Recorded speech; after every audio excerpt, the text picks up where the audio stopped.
Bertroche and Associates will provide you with a friendly, caring, and confidential place to find help for mental health concerns. We are ready for your call. We are proud to work with military personnel and their families. Our doctor, Dr. J. Patrick Bertroche, provides a full range of psychiatric services for children, adolescents, and adults in a forthright and informative manner while maintaining a casual, comfortable, and relaxed atmosphere. Our licensed mental health therapists provide individual counseling to children, adolescents, and adults, including couples and marital counseling. Visit our website at bertrocheandassociates.com for more information or call 515-334-9484. Our offices are located at 5525 Meredith Drive in Des Moines, just east of Skate North off Merle Hay Road. Isn't it time to talk to someone? Take care of yourself and your family. Contact Bertroche and Associates. Hey, welcome back, everybody. Thanks for sticking around. Unfortunately, we didn't get to the thing that we were kind of prepared to do. Yeah, we would like to do that. I have an idea. So folks, if you're listening, I'll reach out to Hopefully you. It's better than an idea than the Iran deal. Off the I don't like war, but whatever. If next week, how about we do this? Next week we talk about women's health and religious liberty within in the private sector, how those intersect, what those do. We're going to get a couple of guests. If we can get both of them, that would be great.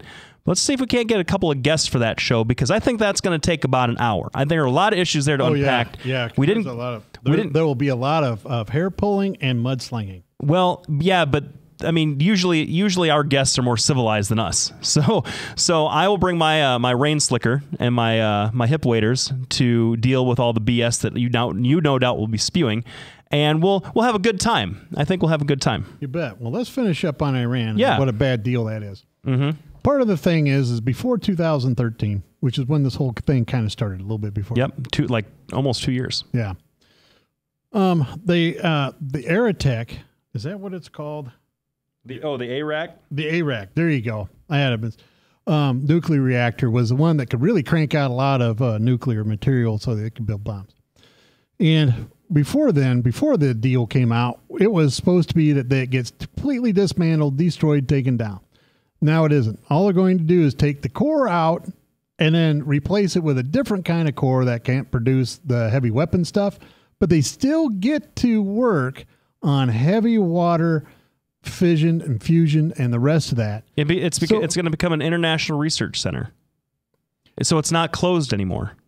I mean, if you're going to be a country that is going to rely on, we are committed to a policy of nuclear energy to power our country, a la Japan, a la France, a la a lot of the industrial world, then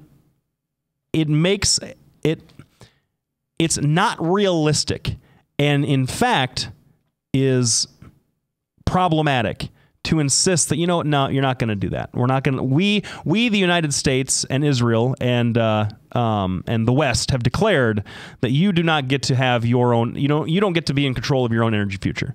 I mean, what in what universe is any country going to say? And I'm not talking that we don't have a role to play in this, because we absolutely do. That we don't have a national security interest in this, because we absolutely do. But in what realistic universe is any country going to say, yes, we're going to stand up for that? That's okay with us. You can tell us what to do forever. Well, the bottom line is the world doesn't want to see more nuclear weapons. No, it does not. It does not.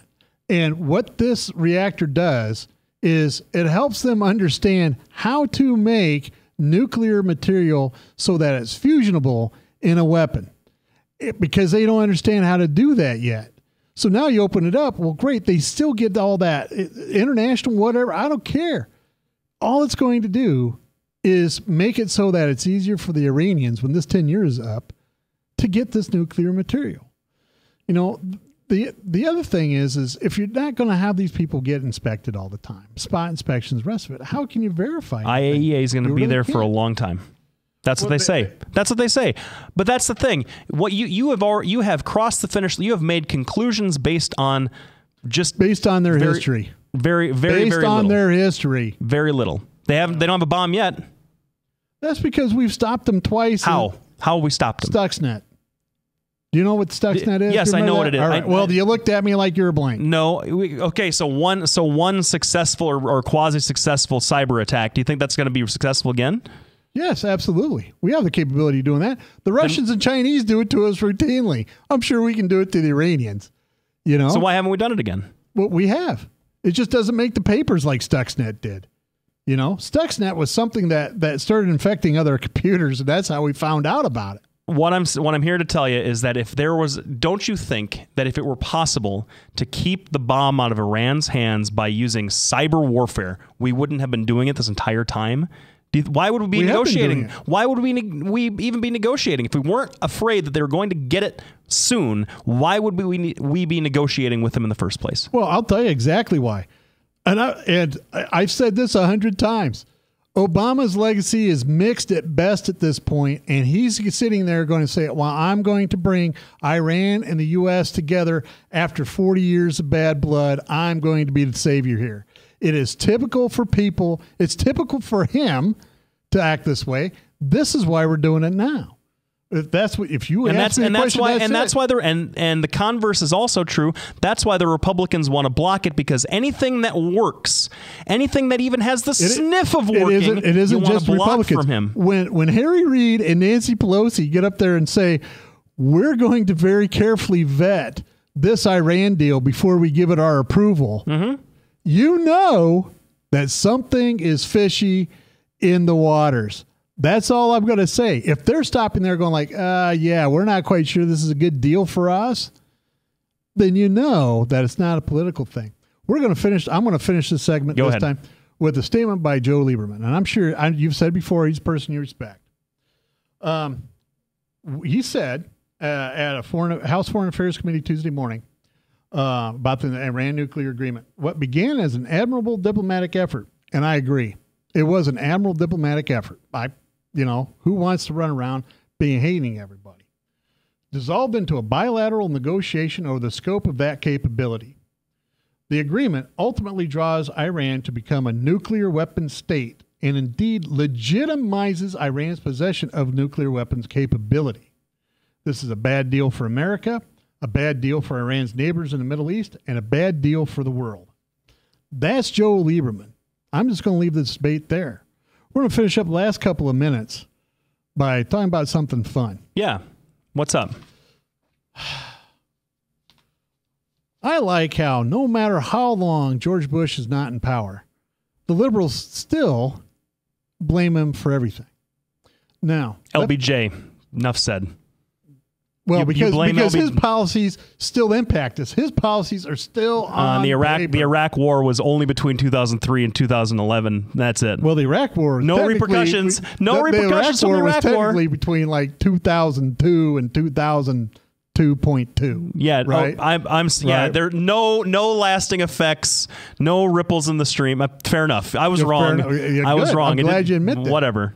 Go ahead. But they're blaming the fact that we're having to have this Iran deal on Bush, because if Bush hadn't taken out Iran or Iraq, Iran wouldn't feel the need to develop a nuclear weapon. When in fact Iran and Iraq had fought so many wars that is why they were developing a nuclear weapon. So I'm saying that George Bush walked away from the table, and that's why they said, "Well, fine, we'll just do whatever." Because he wouldn't let in the atomic inspectors.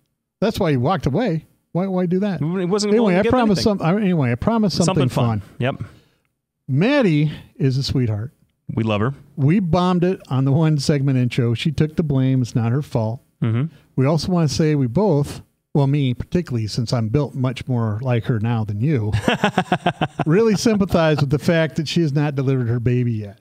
So every day I walk in here and I expect to see Ryan, and I'm always happy I get to see Maddie. And we're looking very forward to that delivery date, and we're thinking about you guys. That's right.